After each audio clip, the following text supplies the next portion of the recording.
Okay everyone, welcome back to the Long Dark. We are returned to the wilderness and we are exactly where we left off. We are here in the dam. We're in pretty good shape, to be fair. We're hiding away in this little secure office up on the top floor. Purely because I don't think Fluffy, the old wolf, is in here anymore, but I just want to be a bit careful in case it is. So, we're doing pretty well. Let's just eat some food because we are a little bit peaky, as they say in these parts, or thereabouts. Oh, we'll have one of those sodas, I think, because that will do us for both. Okay, so we're going to start our exploration of the dam. Might as well leave that door open. And we're going to obviously start up here. Let's have a quick look around, see if we can see anything. We've got a workbench here. Hope nobody needs this anymore. So this is actually a good spot. This is a good place to come. You've got a nice little secure office. You've got a workbench. This wouldn't be a bad base camp, actually, to be fair. Oh, we need to pry off that.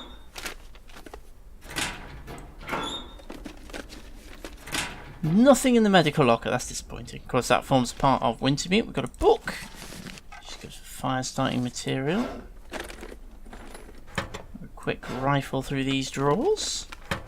I don't think we're going to find very much in here, to be fair, so I think we're going to be making a rapid fire descent back down. I'll take it. In a coffee. I'm actually tempted to we'll have a quick look around here, but I think I'm going to perhaps even try and head to the furthest reaches of the dam, so that we're kind of starting off the furthest point away and making our way back.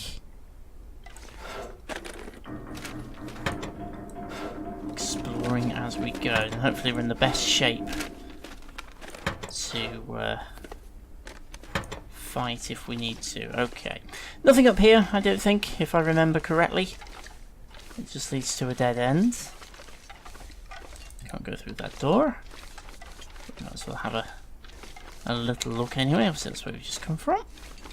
We've got plenty of crates for reclaimed wood if we need it. Obviously we can't make many fires in here. There is a fire barrel down in the turbine hall. And again, there's nothing down here either, apart from some pallets and things that we can break up. So plenty of reclaimed wood in here.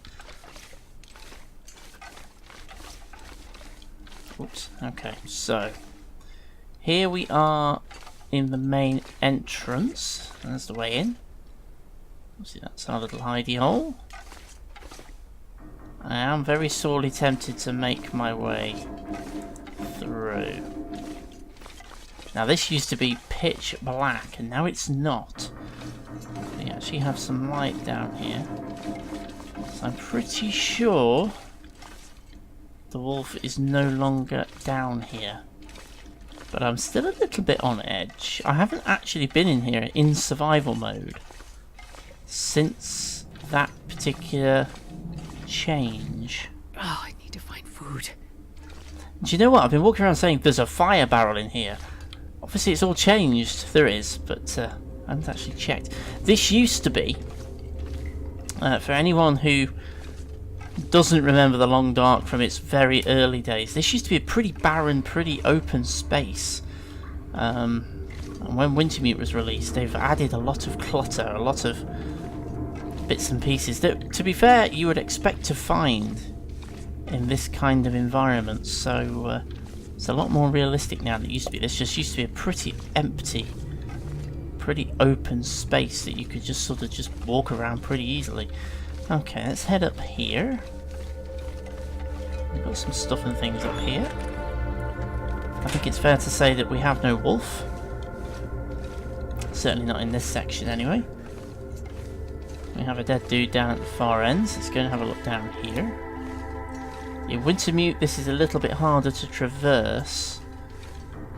There's a live electrical wire that sparks around because the aurora is active at the time you come in here in Wintermute.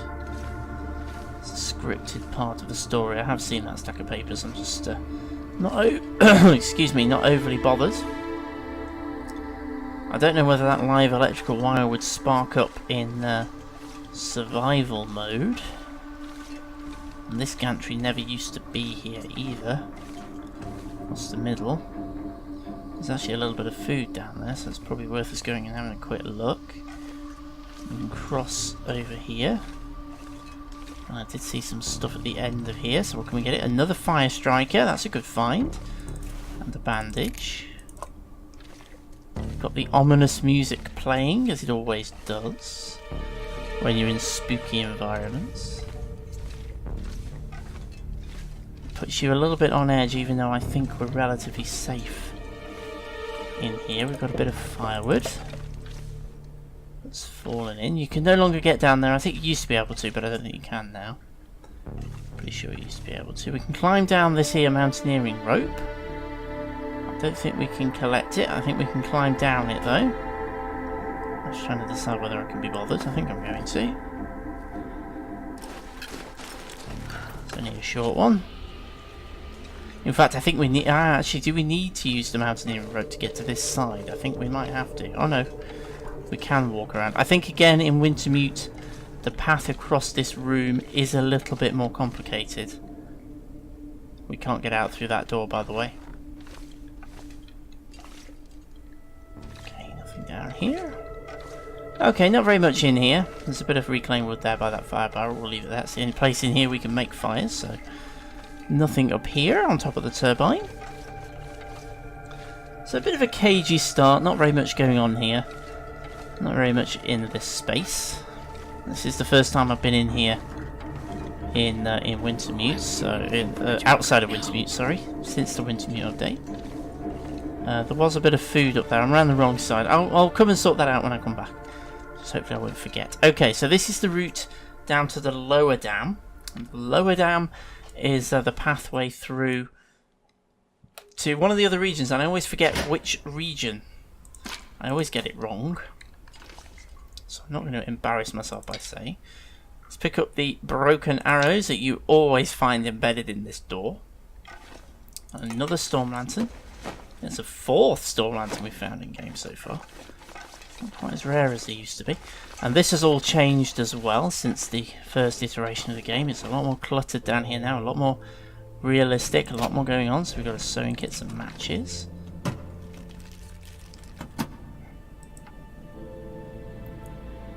How long is it going to take me? 15 minutes? Yeah, we'll do that. We're not too... I don't think we're too affected by daylight down here. I mean, in theory, we shouldn't be at all because there's no windows or anything, but... I think we are affected by it. I'll take it. When it goes dark outside, it goes dark in here, which technically is wrong, but it shouldn't be light in here anyway because there's no windows. So that's a little bit of a bug. This is the way out. That takes you out onto the dam, and the way back in is the way we're going to now walk through the inside of the dam to get to. So you have to cross the dam to get back in again. So I'm not going to go out that way now. That's how you head off to... I'm gonna... This stuff will come in handy. It's either Coastal Highway or Pleasant Valley, and I never get it right which one it is. Okay, so we're gonna make our way through here. Looks like nothing. I think we can probably break that ladder down to some reclaimed woods, yeah. The old rickety wooden ladder. It's your BT issue, rickety wooden ladder for those of us in the know.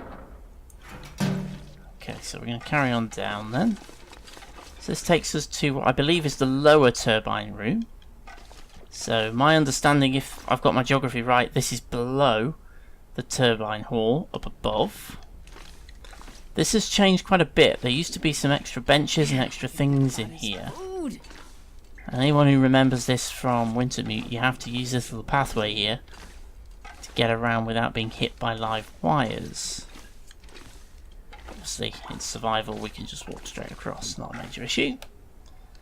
Again, we've got a bit of debris. We've got a revolver! Awesome. Okay, so we finally found the revolver. So that's nice. Now we have a defensive weapon and we have a revolver cartridge. Okay, so again, the revolver is defensive. I did talk about this in the first video of the series when we were talking about the revolver as part of the Steadfast Ranger update. It is a defensive weapon. We're not going to go hunting with it. We use it to scare off vicious creatures that are trying to attack us. So, on that note, by the way, of the updates, there's actually been a hotfix. There's actually been a couple of hotfixes that have come out for Steadfast Ranger since it launched, and this one that we're on at the moment, 1.49, that's another hook, it actually fixes a little bit of a bug, or what I think may have been a bug, in the sprains system, and I think there was also a little bit of misunderstanding amongst people about exactly how the new sprain system worked. I think I'd like to think I got it pretty much right, but a few people, it looks like, didn't quite understand it. Obviously we've just generated a sprain risk because we're encumbered. That doesn't necessarily mean we're going to get a sprain. It means if we meet the other conditions required to get a sprain, we stand an increased chance of getting one. That's basically what it means. There was a bug, which meant that over time, if you were encumbered, or you were fatigued, or you were sprinting, you would get a sprain when you were just on flat ground. That was a bug, and it shouldn't have done that. But let's gather everything. We've pretty much reached the end, so there isn't very much to care about. Yeah, it was a bug. It shouldn't have done that. However, a few of the things that people were kind of getting a little bit concerned about were not bugs. It was the way the new spraying system is designed. So I think there was a little bit of misunderstanding on exactly what the gauges mean and all of that stuff. We are encumbered. We'll be all right. We'll carry on. So yeah, I think there was just a little misunderstanding. The general rule is that the sprain indicator, the little red warning triangle, is telling you that you're at an increased risk of a sprain through what you're doing, which usually means walking on a steep slope or something like that. Doesn't mean you're going to get one.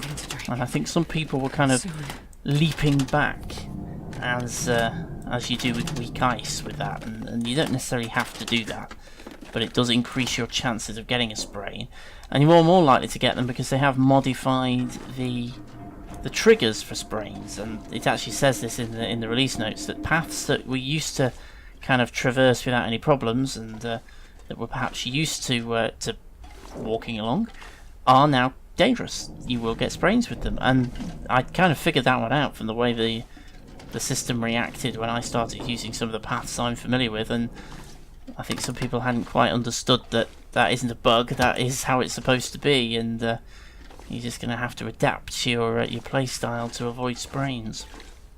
But anyway, I think the new hotfix does fix a couple of what were little bugs, and hopefully we've all now got a good grasp of how the spraying system works. There's a few little tweaks. We've just all got to be a little bit more careful out there now than we're perhaps used to being. Okay, well, I have to say this has been a little bit fruitless. I've been a little bit disappointed. We haven't found as much as I was hoping we would. I know we're playing in Stalker, but I was hoping to find a bit more clothing. We haven't really found very much. We found a bit. Okay, well that's it. We've reached the end of the dam. We are at... oh, another cooking pot, we'll have that. Okay, we're at the end of the dam, so we've come all the way through the dam, all the way through the lower dam, and we're at the far end. This is where you come back in if you are coming back in from that transition area to the other region. Okay, so what I'm going to do then, I am going to make my way back to my little office. I'll do a little sweep of the couple of areas that we didn't really look at, which is the top rooms just by the entrance. I'll have a quick look around those, and we'll highlight anything interesting that I find, but otherwise I'll see you back in my little office. Okay, so I am back in my little office. I've offloaded most of what I was carrying into the locker. You can see we've got an awful lot of stuff in here now.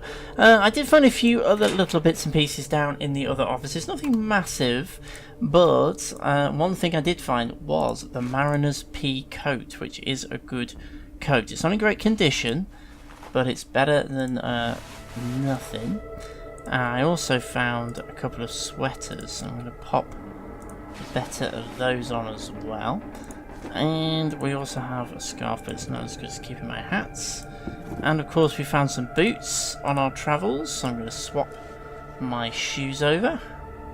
So that gives me a slightly better clothing setup. I'm going to drop all the bits and pieces that I'm not carrying.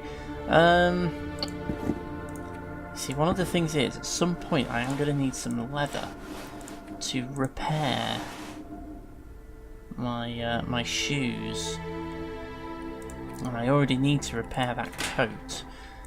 So let's do a little bit of repair work on this coat if I can. I need some cloth.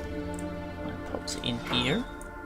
That cloth is brilliant. That coat is brilliant. It's one of the things that I do like to have with me. I'm going to take enough to do 2 repairs. Let's just see if I can get this coat repaired. Oops. Find it in there. God, There we go. my stomach feels like an empty pit. I think we'll be alright with condition. I am hungry, I am thirsty, but I think we'll be alright with condition. Let's just do those 2 repairs. So that will give me a really good coat. Now, I've said this before, my preferred play style is to go for the warmest rather than the fastest. So that's given us a plus 13 warmth bonus with 2 coats, 2 sweaters, 2 hats, gloves, 2 pairs of socks, shoes, 2 pairs of trousers, 1 pair of underwear. I need to find another pair of those if I can. So we're doing alright. I'll go with that. Okay, it's gone dark, which means I've now got to find my bedroll. Oh, there it is. Where is it? Ah, I found it there a second ago. There it is. Okay, so we need to eat and drink and sort ourselves out. We've got quite a lot of food. I think I'm actually going to go into my backpack. We're actually doing pretty well for food. It's just sorted by condition. We'll eat and drink the worst stuff. I also found quite a lot of water. I found 2 toilets, so I gathered a fair bit of water which I've stored. So we should have enough calories and enough food just to get us through the night. So I'm going to sleep through the night, and I shall see you in the morning when we'll start thinking about how to get this stuff back to camp office. Right then, so we're through to the following morning. We need to start thinking about getting ourselves back to camp office with all of our loot. So, whoops, I'm going to pick up my bedroll. I don't want to sleep right now. So, we are already pretty much at our encumberment limit, and we have a lot of stuff. So I think I'm going to find myself making a couple of trips here and carry 4 kilos worth of stuff. I did find a couple of books as well, by the way. Interesting books. Medical supplies I probably want. They're all quite light. Bandages. Oh, I've actually gone encumbered. That's a bit annoying. Yeah, we're definitely going to be making a couple of trips here, I think. I'm just kind of looking for... I'm going to take the revolver ammunition and the rifle ammunition. I want my snare. Things I definitely want to take with me. This pack is getting kind of heavy. And see if we can offload anything that we can leave behind. I'll leave that water. Ideally I want the books.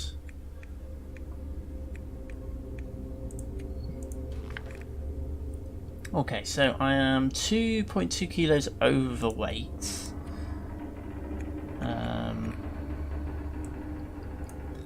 So, can I eat and drink my way out of this? Well, I can certainly eat my way. So let's see if we can offload some of this weight. So I'm going to eat that peanut butter. That gets rid of half a kilo. And we'll drink one of these sodas. That's going to get rid of another quarter.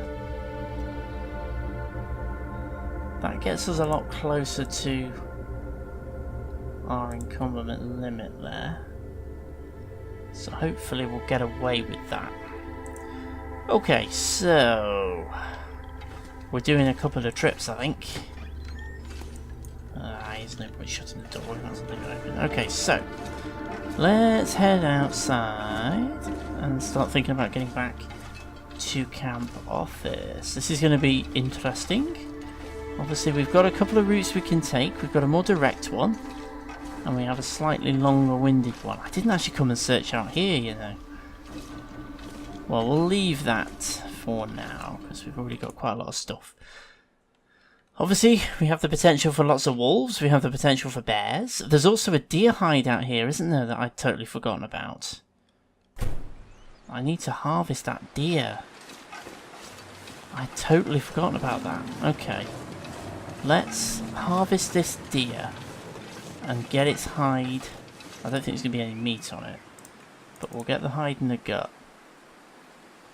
It's going to take us an hour and 25 minutes because it's frozen. Hopefully we won't freeze in that time.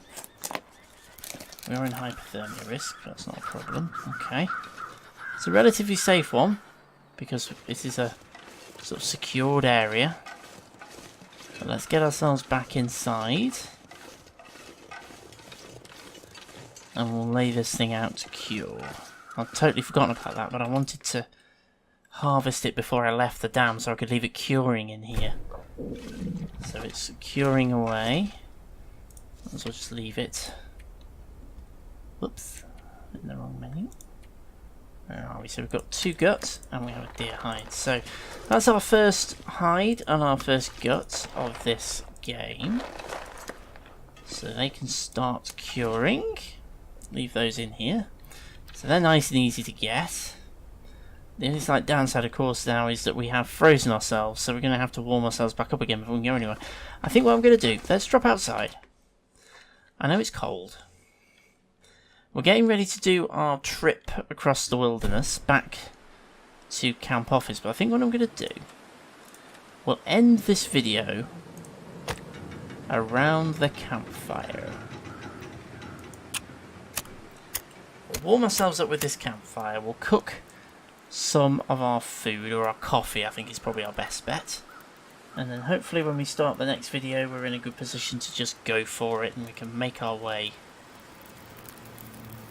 across the plains. Oh yeah, that's a good one. Okay, so let's just add...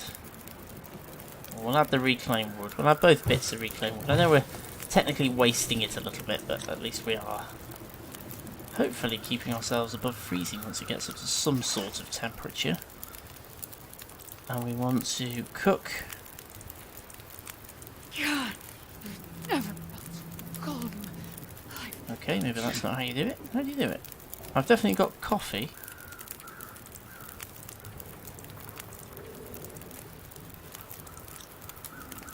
I'm a bit confused, just bear with me. Let's have a quick look. Yeah, I definitely have it. How do I go ahead and... how do I use it? Do I have to... select? Ah, I have to do it that way. Okay. That's fine then. That's only going to take 12 minutes. Okay, well, while that's cooking away then, we are going to say thank you so much for watching. As always, we're going to end this video by the campfire, getting ready to head out to the next pathway in our journey back. We're going to head back to camp office in the next video. We're going to offload all of our stuff, and then we're going to make our way back over here, and we're going to grab the rest of it and take that all back over as well. But right now, thank you so much for joining me, as always, for returning to the wilderness. We're taking this one nice and steady. We're in this one for the long haul. So if you want to check out the other videos in the series, you can check out the playlist there on the left-hand side. Remember to hit the like and the subscribe buttons, and as always, I shall see you again very, very soon.